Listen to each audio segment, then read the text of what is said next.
I'm Dr. Eugene Mallove, and I'm the editor-in-chief of Infinite Energy magazine, Cold Fusion and New Energy Technologies, which is published in New Hampshire, Concord, New Hampshire.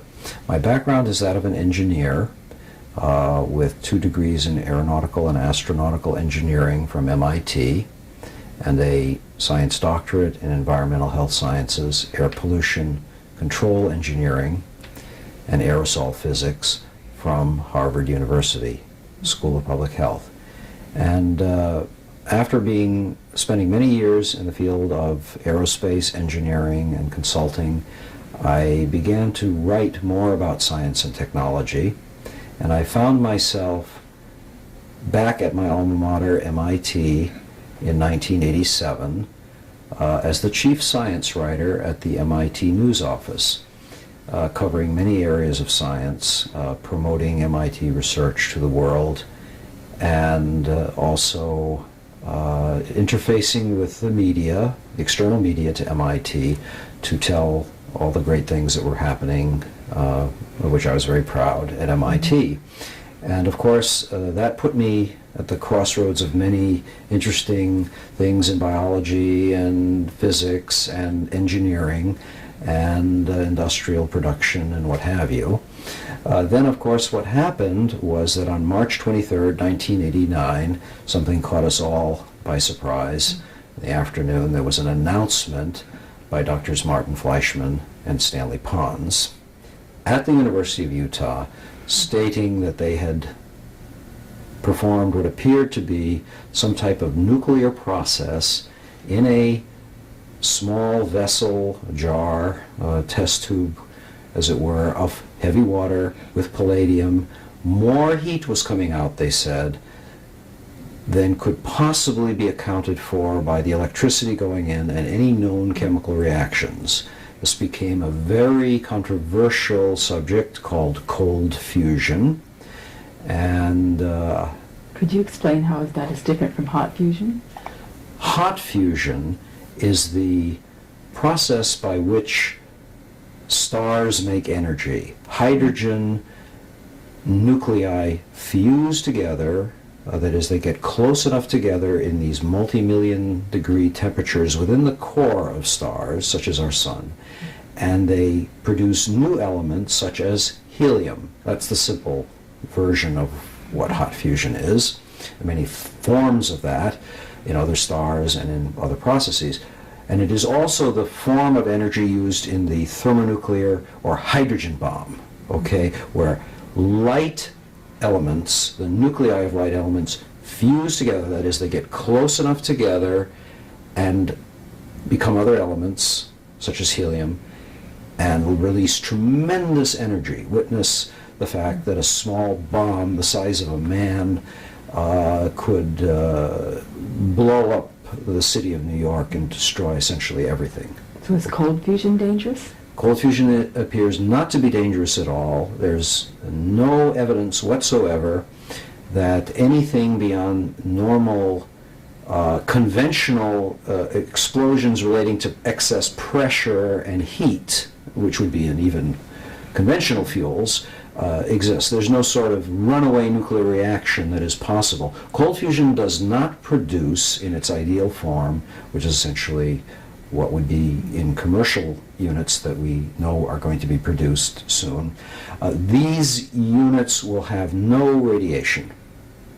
Okay, and that can be tested for, assured for, and it is basically the cleanest form of energy imaginable, and it is infinite for all practical purposes. Were you enthusiastic about it when you first heard about it in 1989?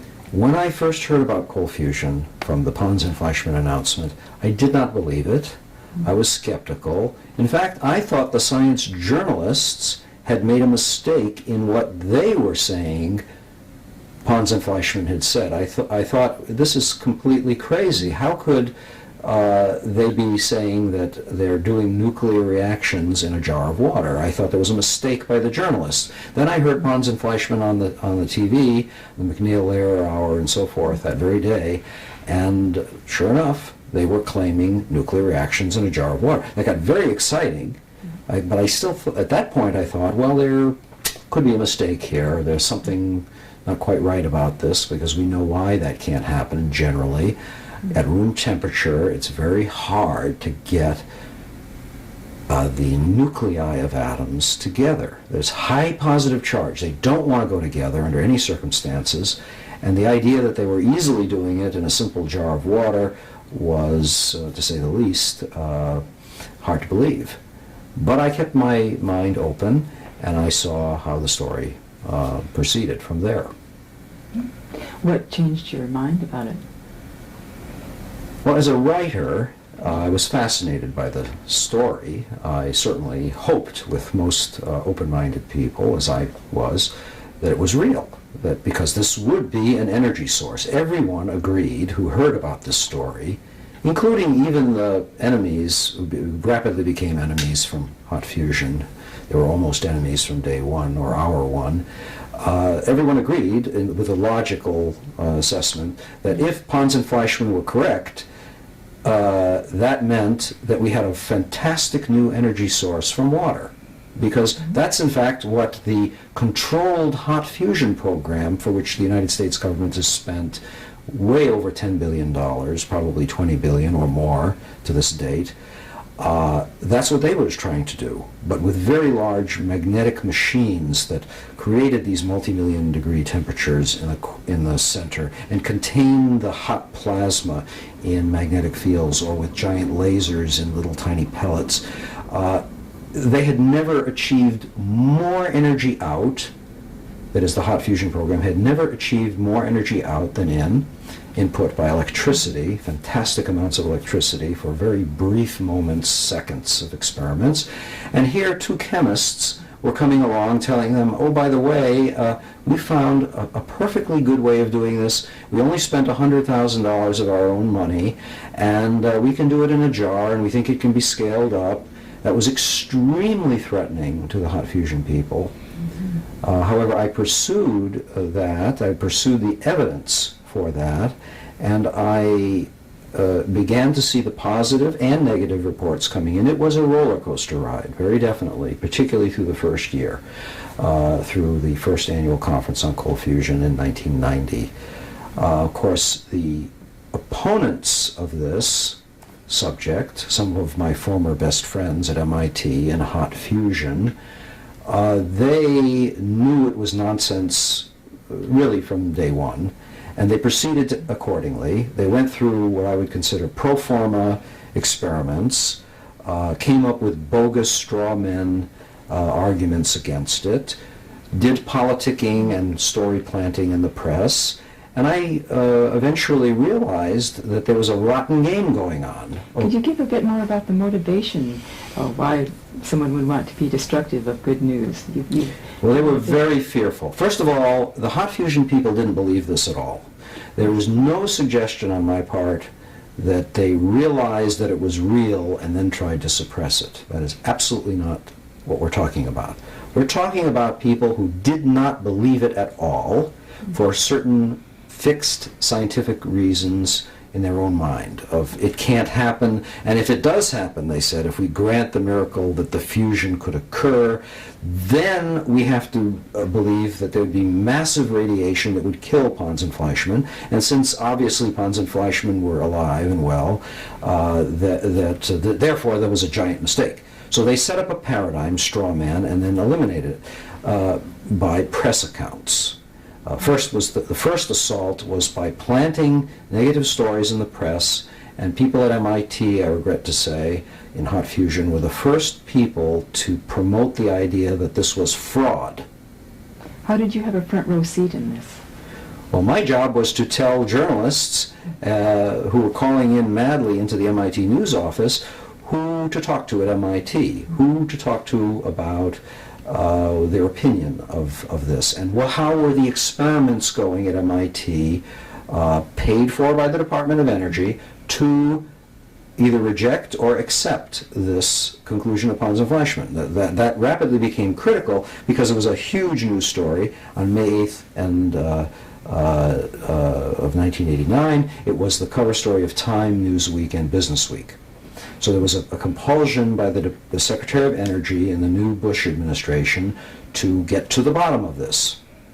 And so I had to tell the press what the status was, and I had to ask them, and I had to find spokespeople.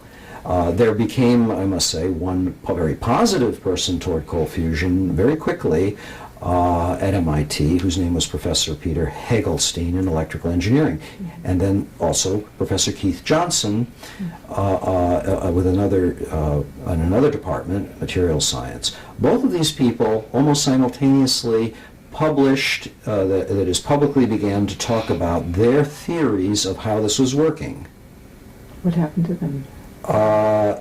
Professor Johnson had a less threatening theory. He thought, yes, there could be nuclear reactions, but the dominant form of the heat had to do with certain very strange bonding relationships called Jahn-Teller bonds in palladium hydride or palladium deuteride, and it was connected with superconductivity and so forth. But Professor Hagelstein was going all the way. He said, suppose this is a nuclear reaction, and how would that occur? Suppose the evidence is correct, that is, massive amounts of energy way beyond chemistry coming out, therefore the most likely explanation is nuclear. How could that work? And since he's a laser physicist, he applied those general ideas to talk about coherent fusion processes and so forth. And when he came out with that theory at MIT, there was hell to pay, and he has paid a very big price. Basically, they threatened his tenure subsequently. They threatened him in many other ways. And frankly, to this day, they have it out for him and will probably make sure, that is the physicists in the physics department, etc., that he never gets tenure as a full professor. He is an associate professor now. As far as I'm concerned, this is so disgraceful that it is one of the most disgraceful acts perpetrated at MIT, and if that persists, MIT might as well just evaporate its so-called reputation. How did the press coverage play out? The press was, in many respects, in the beginning, it was very well done. They were reporting facts. They were facts. This university is reporting this. That university is reporting that. And this theorist is reporting that. And this development is happening in Utah, as the press should. Developments that are happening, okay? The facts. And opinions, as quoted by the proponents and perhaps the opponents. But then what happened was great negativity came in. So you see, behind closed doors, all the people of like mind, which is the hot fusion establishment and the high energy physics establishment, which is eventually the whole physics establishment, with very few exceptions, circled around the general notion, this is utter nonsense, it doesn't work. And there were faux pas on the part of the proponents. There were false announcements that turned to be not positive. That provided further ammunition. But lost in all of this was the positive experiments were trending upward. They continued to appear, but the negativists who had prepared the sharp knives for Pons and Fleischmann drove them in, and major universities such as MIT, Caltech, the Harwell Laboratory in England said they had no results, no positive results on excess heat, and that provoked the major scientific journals such as Nature and Science to take a very hard line against it, repeating accusations of shoddy science, schlock science, as one MIT professor called it, and even fraud allegations, and on the part of Pons and Fleischmann. And then the sheep in the media, and that's what they were, the so-called science journalists, whose job was to report facts, not opinion, not pure opinion, and certainly not just one opinion, namely negativity. They all congealed around the idea that this was, quote, pathological science, nothing to it, totally botched experiments, no evidence, end of story. And what happened was, even though year after year, new and remarkable, and in many cases much better experiments were done than the original experiments, none of that got reported. in other than disparaging terms. Oh, the cold fusion people are off having a conference, such as we are this year in Vancouver, the 7th International Conference. Oh, the true believers are gathering again for a seance of cold fusion, you know? And today, it is very difficult to interest any science journalist in this subject. But I'm happy to say that the joke will be on them, because they are out to lunch, and the truth is there, nature is speaking, and you cannot fool Mother Nature. Why didn't the government get involved? Was there some certain report that excluded government involvement? The very worst thing that happened in the entire cold fusion history was the forming of a federal panel of so-called experts, 22 individuals, who very quickly came to the conclusion that this was negative. By July of '89, just several months after the announcement, they had already concluded cold fusion was no evidence for it, even though evidence was continuing to build. Okay, even though there were ups and downs in the evidence, there were continued positive reports. All those reports were completely ignored, and the report was finalized in early November of 1989, and it went, and that's not budged. There has not been any reassessment of cold fusion by the U.S. government since that time. Not even with, strangely enough, the advent of a major Japanese program that was announced, albeit it was not a skilled program that resulted in further clouding of the issue. There's a lot of work continuing in Japan today, but the official program botched it big time, and now there's very significant work, such as at Mitsubishi, which we've seen at this conference, continuing.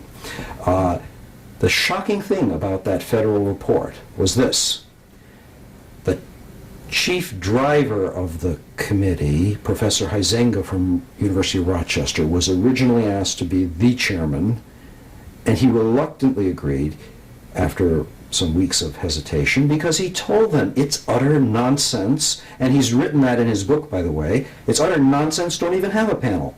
And of course, he then was the logical choice for the head.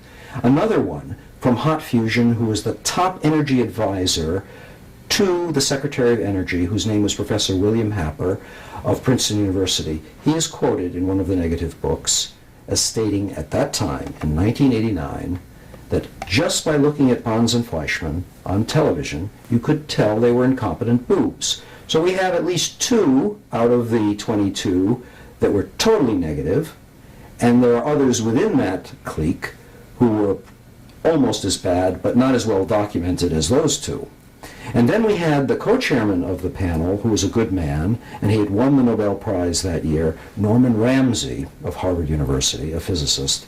He was told by other people that this was getting to be something like a rush to judgment, that this panel was a rush to judgment. And he wanted to resign. And he publicly stated that toward the end, when they were going to sign the death sentence for cold fusion in Washington, that he wanted out. He did not want to sign the report. And he almost deep-sixed Huizenga and company's strategy by resigning, but he didn't resign. They gave him the option of writing some sort of language into the preamble of the report, which basically says you can never prove a universal negative, just to keep his name safe. And since that time, heroic though his effort to leave was, he has done nothing. In fact, he's in a very cowardly way, I would say, has crept around asking other Nobel laureates and other people, what's going on in cold fusion? Fearing to soil his name, which he knows very well would happen immediately. Anyone who talks about pro-cold fusion in polite mainstream physics circles today is immediately branded as a incompetent jerk. Okay, so he's not going to do that. Okay, Julian Schwinger did. Now deceased, he won the Nobel Prize with Feynman. And he was roundly ridiculed for theorizing about cold fusion, just as Professor Hagelstein at MIT did. His Nobel Prize was no inoculation against this Church of Science mentality. But he did resign from the American Physical Society, and he was proud of that, and he stated it while he was alive many times. They would not publish his papers. Can you imagine? The American Physical Society would not publish the theories of a Nobel laureate physicist who had won the prize with Feynman, and he wasn't even stating that he knew for sure this process was real. He always qualified it. He said, if it is true, this is how it might work. And for that, they skewered him. So he said, I've had enough of you. And he left the American Physical Society. Today, at the American Physical Society, we have on their website endless propaganda against cold fusion by one Robert Park of the University of Maryland, who has never attended a cold fusion conference. Never, okay? Every week he puts out a little thing called What's New in Physics, in which he has 4 or 5 themes, short paragraph, about what's going on in physics that week. Whenever something is happening in cold fusion, such as this conference, before the conference, during the conference, after the conference, ridicule, much as many other things that Park doesn't like in physics, threatening things such as alternative medicine, such as examination of electromagnetic effects as possible causative agents of illness or other things. He just ridicules. And below on the signature it says, the signature of this email and this printed material that goes all over the world and influences other societies as well and civilizations, we have the statement, this does not represent the viewpoint of the American Physical Society, but it should. Okay? So my words to physicists who might be listening to this program are, you better check into what your society is doing, because frankly, when cold fusion triumphs, as it will, okay, when this infinite energy source triumphs, the entire house of cards of modern arrogant physics will collapse. Modern arrogant physics, and that's what it is, states we pretty much know everything. Relativity and quantum mechanics are on solid ground. Not only that, but that even within those frameworks of relativity and quantum mechanics being perfect and inviolate, okay, no radical departure such as nuclear reactions at low temperatures and now what we're seeing in cold fusion, transmutations, modern alchemy, that cannot happen. Well, when this does happen and is commercially developed, I sincerely hope that it will be more than egg on the face. I hope that society looks at these people who are getting huge amounts of money for their academic research, for their hot fusion, and does what they should do, which is hold them accountable and frankly take away lots of money for their little toys that they're doing, starting with hot fusion. What is it that they've held back? What's the promise of cold fusion? What's the import of what they've suppressed? Well, the most incredibly tragic thing about this entire affair is that we are not talking about a small issue here. This is not whether some obscure theory is right or wrong, and then this group is right and that group was wrong about how to theorize about something. This is the very lifeblood of civilization. This is energy.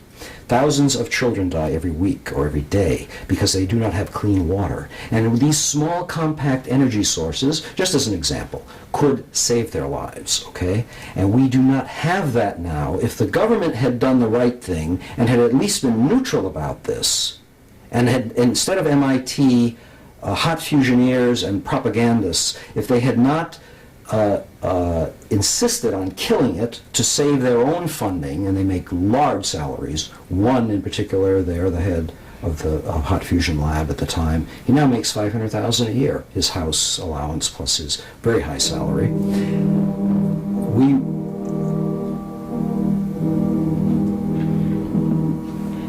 What would have happened is that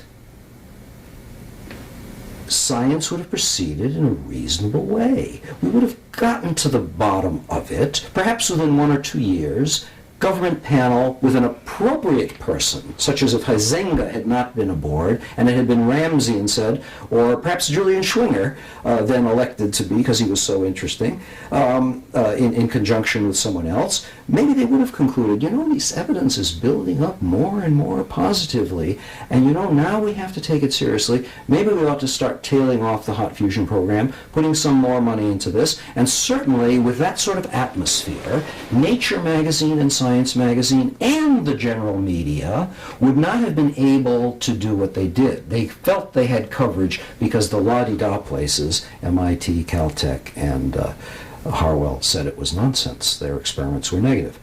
And by the way, those experiments were not negative. In the case of Caltech, it was incompetence in the analysis of their data published in Nature. It was either ambiguous or positive. In the case of Harwell, their data has now been reanalyzed, and despite the fact that they didn't have good calorimetry, they did have some positive results. In the case of MIT, it was the worst one of all. They killed off cold fusion in April and May, or in May. They held a party, a wake for cold fusion. Of what year? 1989. May 1st was the day in which Ron Parker, head of the hot fusion lab, engineered a story, and it appeared on that day in the Boston Herald, and that was the first time that the word fraud was used. He used it 5 times in an interview with the Boston Herald journalist Nick Tate. The purpose of that was, as he said, so right on tape, which is a taped interview, which he didn't know had been taped at the time, but his own words were, so what you're hearing from us, Nick, is that we think this is a scam. And he used the word fraud 5 times. So he wanted the word to get out there somehow. He didn't think it would get out in a shocking way. He was afraid perhaps of getting sued for that use of that word by Pons and Fleischmann, which perhaps they should have done. But he denied the story, almost got the poor young environmental reporter fired. Had there not been that tape, he would have been fired and destroyed, but he didn't care. And then created a news release, which I participated in since I didn't know any better, denying what he had said, that Pons and Fleischmann were guilty of scientific schlock and had been guilty of possible fraud. Others from that plasma fusion center, such as Richard Petrasso, announced to the New York Times when they thought the coast was clear, this was in '91, front page of the New York Times on a Sunday, knocking Pons and Fleischmann yet again 2 years after the announcement. Petrasso says, originally I thought it was absolute fraud. Now I've mellowed a little. So in other words, he admitted that he thought it was fraud. They all thought it was fraud. In fact, when Glenn Seaborg, Nobel laureate, walked into President Bush's office, now of record, in 1997, he stated this, that he told Bush in April of 1989, only weeks after the Pons-Fleischmann announcement, it's not fusion. Bush said, go ahead, let's have an investigation anyway. And of course, the die was cast at that point, with all that orchestration of, of course it's going to be negative, but let's do a report anyway. Now MIT had another chance. It did calorimetry. All right, it didn't believe nuclear, it rejected nuclear reactions, etc. And the nuclear case at that time was really weak as far as the evidence for nuclear products, no doubt about it. Didn't give them the right to use the F word, the fraud word. Nonetheless, they had certain grounds to stand on about the weakness of the nuclear evidence, even though they had set up a straw man about the only way the nuclear process could work. But so when you say you did calorimetry, maybe you could put that in a little simpler terms? The word calorimetry is measuring heat. And this is a very standard sort of measurement that chemists have done for years, although it's specialized to each application. Now, in the case of the calorimetry experiment that MIT did, they compared a control experiment, that is an experiment that would normally have not be expected to give excess heat, with ordinary water. That was the idea at the time. Ordinary water and palladium should not give excess heat. So they did that in parallel with the Pons-Fleischmann heavy water experiment for a period of 80 hours. And of course they had already concluded and concluded that cold fusion was nonsense, but they went through the experiment anyway, which is why they held a party on June 26, 1989, celebrating the death of cold fusion. It was called a Wake for Cold Fusion at the Plasma Fusion Center, Hot Fusion Center. Unfortunately, at that time, they had not even analyzed their data. That data was not analyzed until July, mid-July. On July 10th, they analyzed it, should I say, one individual within the team of 16 analyzed the data, and it came into my possession by happenstance. They certainly must have assumed that I wouldn't even know what I was looking at, but I'm an engineer by training, and I looked at it as I was finishing my book, Fire from Ice, and what I saw there shocked the hell out of me. There it was on July. And we'll hold that thought. I have to change, and go ahead. What was that word I was using? And, well, on July 10th, the data that was in the MIT draft report, as made by one individual on the team of 16, showed excess heat, on the graph at least, the semi-processed raw data, you might say. There it was. Excess heat in the heavy water experiment, no excess heat in the light water experiment. Now, and then there was text for that report, for that section of the report, the calorimetry part of the report, which they had very much de-emphasized because they weren't interested in that really. 3 days later, I had the comparison, what went into the final report, and which was published by the Journal of Fusion Energy and was widely touted, and the conclusion was in the DOE report. They had kept the light water experiment, the control experiment. They had done the appropriate time averaging in hour. They had averaged over each hour and made 1 point. That was okay. So what you saw in the control experiment case where there was no excess heat, you saw it get averaged, and you saw the curve, and you could overlay them, and this one could be, this new curve, which was to be published, you could see how it was legitimately the reflection of the earlier unaveraged raw data, okay? But in the case of the heavy water situation, these curves were utterly unlike one another. One had been radically shifted downward, and it turned out later that that was even worse than I thought. I thought they had just taken the whole data and just shifted it down, and I searched for a reason why that would have been done, and there was no reason. I did some detective work behind the scenes to find out if there was a legitimate reason. There was no legitimate reason, and there never has been and never will be, and furthermore, it has been analyzed by others in a more sophisticated way than the analysis I applied, and they found out that there was absolutely no way whatsoever of taking the data from the preliminary July 10th version and going to the July 13th version, which was 89, which was published, and ever coming up with that by what is called a linear transformation. It had to be highly manipulated. And in other fields, we would call that fraud. And I state that it was fraud. And furthermore, in the entire bigger picture, forgetting now for the moment just that curve shifting, which is fraud, okay? The big picture is that they used their conclusions, which were totally inappropriate, to continue the charade to 1998 and onward, that there's nothing to cold fusion. The big University MIT and its experts concluded that it was nonsense. That's the worst fraud. But if someone wants to get the real smoking gun and say, did they ever do an experiment that looked like it might be promising? It, of course, didn't prove cold fusion, but they were duty-bound to publish that experiment and say if they wanted, okay, here are the error bars that show the errors we might have made there. And so we look at that curve and we say that it really doesn't prove what Pons and Fleischmann was doing. In fact, they also wrote in the language there, and they changed the language from July 10th through July 13th and showed that they were matching their negative conclusion to the shifting of the data. I would not have objected if they had just showed the data and said, we don't think that means it's cold fusion, and it's not. But I think most people would then have looked at the data and would have said, How can you say there's nothing here? You've only done one experiment for 80 hours in a comparison test. You better go back and do that again.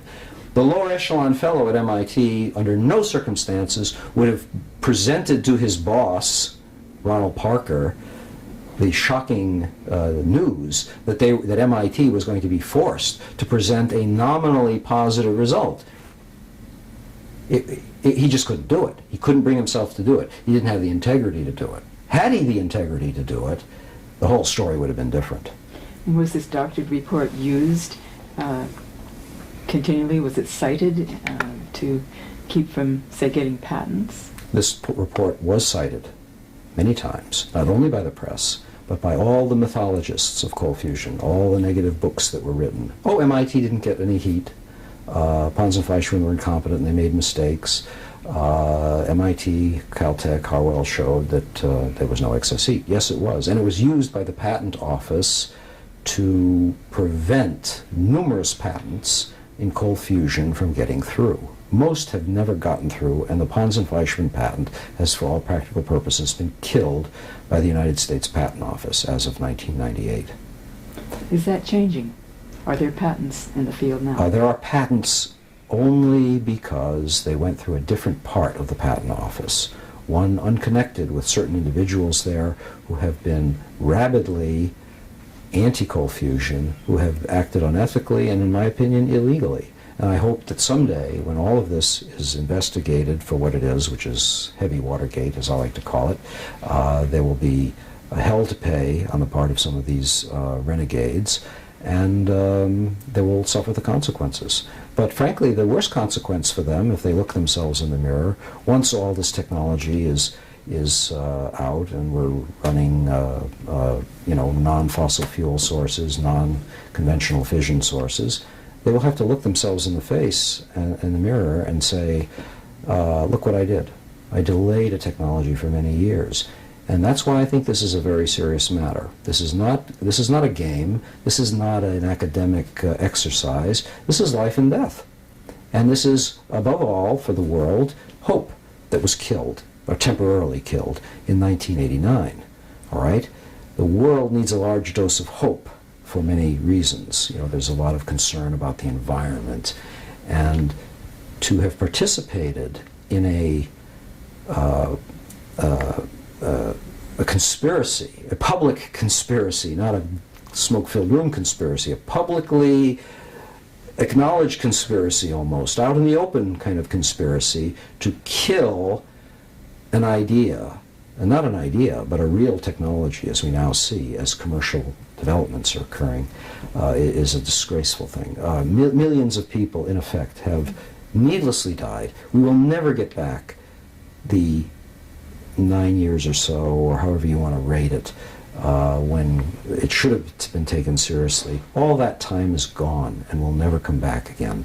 So whenever these devices are developed and used, that period of time of delay, which is on the order of 9 years, you could argue maybe 7 years, it's gone and won't come back. Well, who are some of the serious scientists or universities or who's having some positive results around the world today? It's not just a United States phenomenon. Right. Cold fusion is a worldwide phenomenon.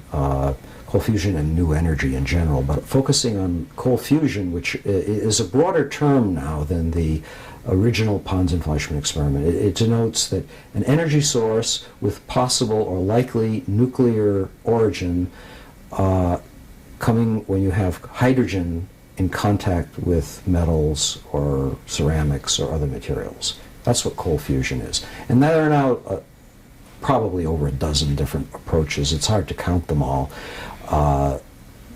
Some of the more prominent ones, the Patterson power cell of Clean Energy Technologies in Sarasota, Florida. That has much promise, very high power ratios when it's working properly. That company is working on other things that are not even fully disclosed now that indicate what's called excess energy that's unexplained and probably nuclear, benign, safe nuclear, no deadly radiation. They and others, such as the Cincinnati group in Ohio, have determined that certain radioactive materials, when put into cold fusion cells, get remediated. That is, the radioactivity is reduced, eliminated, or cold fissioned, perhaps, to other stable forms of elements. That's happened. That's been verified. Now, in laboratories in Italy, sponsored to some extent by Fiat and the Italian atomic organizations there, they verified the Cincinnati group work. The Blacklight Power Corporation of Malvern, Pennsylvania, they have another very different idea about how this might work. They don't think it's a nuclear process per se, but they think it is very powerful. Professor Randall Mills, who has a new modification of quantum mechanics, states that the hydrogen atom electron ground state is much lower if you catalyze it that way than it would normally be, and that he says basically a given amount of hydrogen has already been exhibited in their experiments to evolve more than 1,000 times the chemical energy if you just burn that hydrogen. So even though today conventional hydrogen energy is the good thing, you have to make it somehow with energy. But what Randall Mills is saying at the Blacklight Power Corporation is that if we use this process that they've developed and patented in Australia, we can get 1,000 times the energy out of ordinary hydrogen, which means fill up your car with a tank full of water, 20 gallons of water or so, drive a 200 horsepower car, as he stated in our magazine, drive it at 60 miles an hour, 100,000 miles. That's what one tank full of water will do, according to his modest theory. According to cold fusion theory, a relatively smaller amount of water, not even a 20-gallon tank, appropriate kind of water and what have you, might drive the car millions of miles. So we're talking about a powerful agent of change here. Energy is eventually, by these types of companies, and there are other companies as well, that are producing strange effects and beginning with prototypes. We just ran into one in New Hampshire, of all places, where we are located. Didn't even know about him. He got a patent on a process which appears promising. Hydrogen gas in, heavy hydrogen gas in, and it stays hot for a long time. It has to be checked out. Many kinds of things are now coming to the fore, and I have no doubt in my mind, based on what I am seeing, Eneco in Salt Lake City, clean energy technologies, blacklight power, this, that, and the other thing, that we are going to have a water-fueled civilization. There isn't going to be any fossil fuel, and it will happen much faster than the politicians of the oil companies and certainly the high-energy physicists think. It's going to catch them by surprise. The lesson of history is that demonstrations and commercial products are the things that revolutionize history, and that's going to happen. It doesn't matter what the physicists think. They're irrelevant to this, what's happening. They've slowed it down, but they are irrelevant. They will not stop it. They've slowed it, of course, but they can't stop something in the hands of entrepreneurs. Governments of this world have really screwed up big time on this. There's essentially no support, and there's outright opposition in most places. This is preeminently, in my opinion, a matter for private industry and entrepreneurs and capitalists. Well, just one more question, and then Sure. I want to get to Kennedy. Is there another approach to getting power from water besides the electrolysis approaches you've mentioned? Right. Most of cold fusion has been electrolysis, but there are other things within mainstream cold fusion that are not electrolysis, such as hot gas in contact with certain catalysts. We're seeing a lot of that, and discharges of small amounts of electricity into certain types of hydrogen gas. But there's another whole train of thinking. One of the cold fusion processes by Roger Stringham and also Russ George, who followed on from him, uses ultrasonic energy, acoustic energy, sound energy, beamed through special types of water at metals. and heat energy coming out in excess of the electric power going in has already been found in that approach. Okay? Similar to that, devices that rotate, that are simply, you wouldn't think for a minute, certainly before cold fusion you wouldn't think for a minute, that these would ever produce more heat out than in, because it's some kind of a fancy rotor with holes in it that's spinning within water in a chamber, and of course friction does heat that water. I mean, any standard engineer would say, oh yes, of course, you have this electric motor rotating a rotor, and it's going to heat the water, and you're going to expect some heat. But you're never going to get much more heat out of that water than you are putting in through the electric power driving the motor and driving the rotor. Well, it turns out that quite a few companies and individuals going back to 1930 have seen this over-unity effect, that is, more heat coming out than going in by the frictional driving force. They observe these things.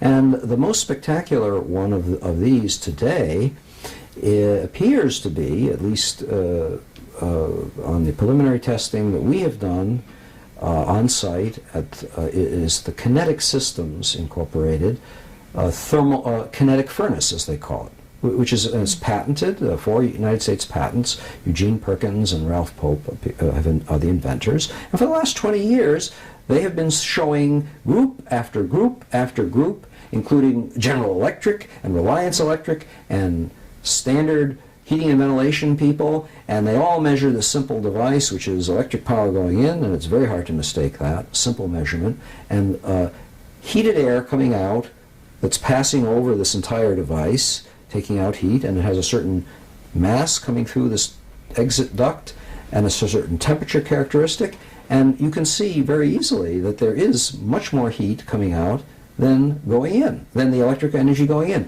So I feel those technologies, which are quite easy to do, and we intend to put those sort of devices on the World Wide Web to encourage others to explore this and to help improve this, will lead to yet another whole area. Very heretical even to mainstream cold fusion. Very many cold fusion people, by the way, they don't attack generally devices of this sort because they themselves have been attacked. They just don't believe it. You see, because they are still locked in even their paradigm of, well, this is how you do excess energy with complicated electrochemical experiments and so forth. That's their approach. This new process is creating bubbles in the water? It's creating a number of things. Friction, of course. It's creating bubbles, which are called cavitation bubbles, which under certain circumstances can lead the aluminum rotor to melt partially, and ultrasonic energy, which is perhaps causing other effects, and localized heating, and God knows, perhaps even the transmutation of elements within the chamber, as we've seen in more standard cold fusion experiments. So I think what all this is heading toward is a greater understanding of a profound energy source in water. You know, we've been drinking water, we're made of water, and we've been sailing on water, and the world is full of water, and we haven't realized, because there was no particular reason to imagine it, that this is really a fuel, a very powerful fuel. And I think there are other mysteries within water, too, that will eventually be known, but this is one of the most important, because the very concept that there is an infinite amount of energy in water, for all practical purposes, there will be no wars over oil anymore after this is done. For all practical purposes, it's infinite, and it will change the way people think about everything when the dream comes true, as it will come true. And those who may be listening to this program, if they educate themselves by reading about this, they will come to the same conclusions that many of us have come to over a long period of time. And you have a magazine that can keep people updated. Yes, we have a magazine in Concord, New Hampshire called Infinite Energy. And we have a website, www.infinite-energy.com. People all over the world can tune in and at any given time find out what's going on and join the group of people who are open-minded about this. There's no need to accept it a priori. In fact, I always, when I'm talking to audiences, I say, don't believe a word I'm saying, but just know that anything I'm saying today, I can show you where the documentation is, and you can substantiate it for yourself. You can go to the experts, and that is the, not experts, because I don't like that word. You can go to those who are familiar with the field and ask them questions.